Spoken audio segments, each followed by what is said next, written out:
Dial 100 ఐఎల్ఎట్ యాప్ల సహకారంతో భార్యాభర్తల కిడ్నాప్ యత్నాన్ని అనంతపురం ఉమ్మడి జిల్లాల పోలీసులు విఫలం చేశారు. అనంతపురం జిల్లా ఎస్పీ డాక్టర్ ఫకీరప్ప కథనం ప్రకారము కళ్యాణదుర్గం మండలము దురదకుంట గ్రామానికి చెందిన హనుమంతరాయుడు కళావతి అనే దంపతులను కొందరు వ్యక్తులు 2 కార్లలో వచ్చి కిడ్నాప్ చేసి తీసుకువెళ్లారని డయల్ 100కు సమాచారం అందింది.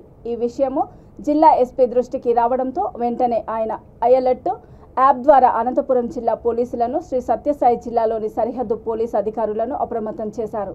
వెంటనే పోలీసు అధికారులు రహదారులపైకి వచ్చి వాహనాల తనిఖీలు కొనసాగించారు. ఈ నేపథ్యంలో ముదిగుబ్బ పోలీస్ స్టేషన్ పరిధిలో ఎస్ఐ హేమంత్ కుమార్ సిబ్బంది కిడ్నాపర్లను పట్టుకుని అదుపులోకి తీసుకున్నారు. 2 కార్లు సీజ్ చేసి కిడ్నాప్నకు గురైన భార్యాభర్తలకు విముక్తి కలిగించారు. కిడ్నాప్లకు గల కారణాల కోసం విచారిస్తున్నారు. ఈ కిడ్నాప్ ఘటన ఛేదింపులో కృషి చేసిన ఇరు జిల్లాల పోలీసులను డయల్ 100 టెక్నికల్ విభాగం సిబ్బందిని జిల్లా ఎస్పీ అభినందించారు.